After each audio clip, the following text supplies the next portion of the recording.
और सत्ता की कवर स्टोरी शुरू करने से पहले हम आपको आज का सवाल बता देते हैं। आज ट्विटर पर हमने आपसे सवाल पूछा है कि क्या अवार्ड वापसी पर राजनीति सही है।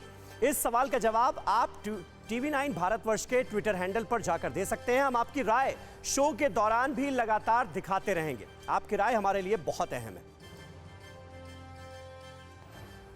और सत्ता में आज हम बात करेंगे सत्ता की सियासत की। देश के 5 राज्यों में विधानसभा चुनाव के लिए प्रचार चल रहा है। सभी पार्टियां इन चुनावों में अपनी सत्ता को मजबूत करने में मुहिम में जुटी हुई हैं। इन 5 प्रदेशों में सबसे अहम है यूपी, उत्तर प्रदेश। यूपी इसलिए अहम है क्योंकि दिल्ली की कुर्सी का रास्ता यहीं से निकलता है। इसलिए समय रहते यूपी में अपनी तैयारियों को पुख्ता करने के लिए सभी दल कोशिश कर रहे हैं। आज इसी कोशिश के तहत दिल्ली में गृह मंत्री अमित शाह ने यूपी के जाट नेताओं से मुलाकात की। इस मुलाकात का पश्चिमी यूपी की सियासी तस्वीर से क्या रिश्ता है, पहले हम आपको यही बताते हैं।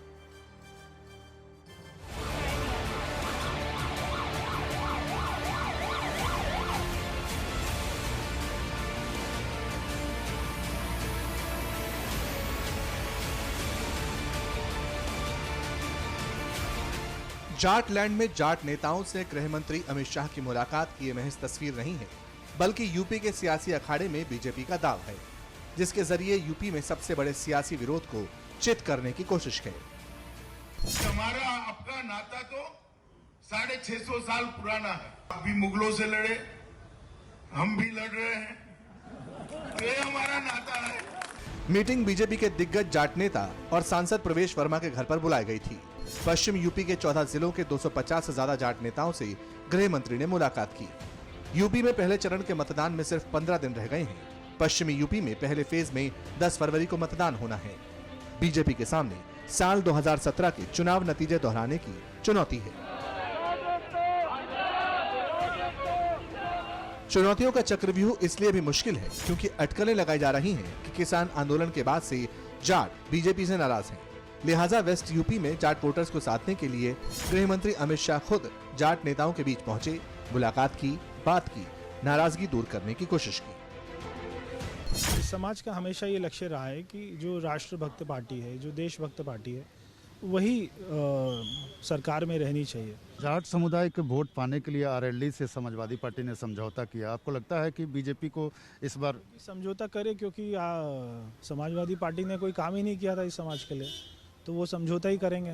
वेस्ट यूपी में इस बार कांटे की टक्कर इसलिए बताई जा रही है क्योंकि समाजवादी पार्टी और आरएलडी के गठबंधन ने बीजेपी के सियासी गणित को काफी हद तक बिगाड़ने की कोशिश की है। जाट और मुसलमान का गठजोड़ बनाकर अखिलेश यादव और जयंत चौधरी बीजेपी के वर्चस्व को चुनौती देने की कोशिश कर रहे हैं। इसलिए एक बार फिर नाराज जाट वोटर्स को समझाने के लिए अमित शाह ने कमान संभाली है। जाट वोटरों को मनाने का बीजेपी का यह तरीका आजमाया हुआ है।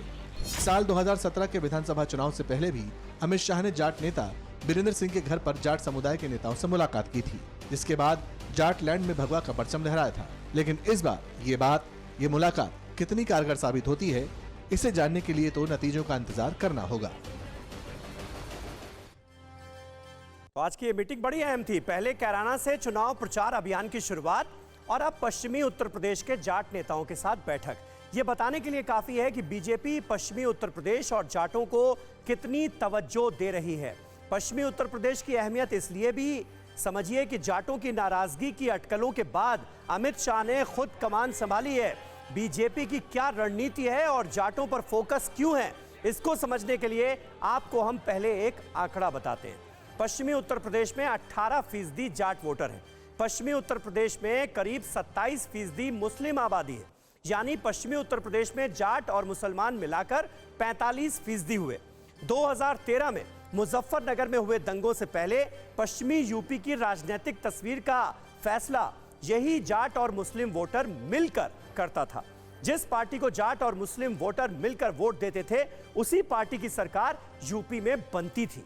2013 के बाद हुए तीनों चुनावों यानी 14 के लोकसभा चुनाव, 17 के विधानसभा चुनाव और 2019 के लोकसभा चुनाव में जाट मुस्लिम समीकरण बिगड़ा और जाटों ने बीजेपी के पक्ष में मतदान किया। इसका नतीजा क्या रहा, यह भी हम आपको बताते हैं। 2012 विधानसभा चुनाव में जाट और मुस्लिम वोट साथ थे। इस चुनाव में पश्चिमी उत्तर प्रदेश की 136 विधानसभा सीटों में से बीजेपी को महज 20 सीटें हासिल हुई थी। समाजवादी पार्टी को 58 सीटें मिली थी, बीएसपी को 39 सीट मिली थी, अन्य को 19 सीटें मिली थी।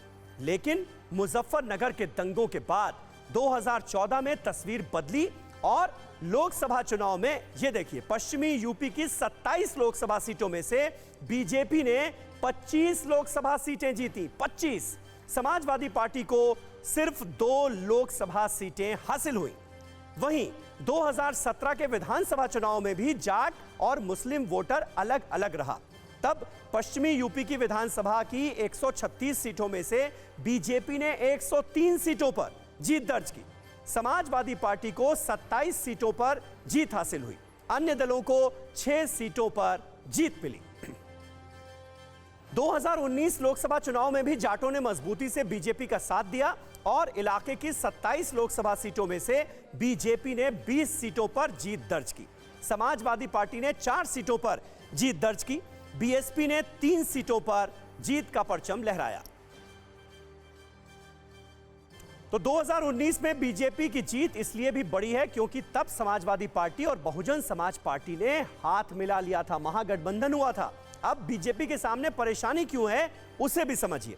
ऐसी राजनीतिक चर्चा है कि किसान आंदोलन के कारण पश्चिमी यूपी का जाट वोटर बीजेपी से नाराज है और दूसरी बड़ी वजह समाजवादी पार्टी और राष्ट्रीय लोकदल का गठबंधन है। राजनीतिक पंडितों का मानना है कि समाजवादी पार्टी और आरएलडी के गठबंधन से पश्चिमी यूपी में फिर एक बार जाट और मुस्लिम वोटर साथ आएंगे और अगर ऐसा हुआ तो बीजेपी की परेशानी बढ़ सकती है। इसलिए जाट नेताओं के साथ अमित शाह बैठक कर रहे हैं क्योंकि बीजेपी को अगर फिर यूपी में सरकार बनानी है तो उसे पश्चिमी यूपी में फिर 2017 विधानसभा चुनाव वाला प्रदर्शन दोहराना होगा। अब तक आपको समझ आ गया होगा कि पश्चिमी उत्तर प्रदेश बीजेपी के लिए क्यों इतना अहम है।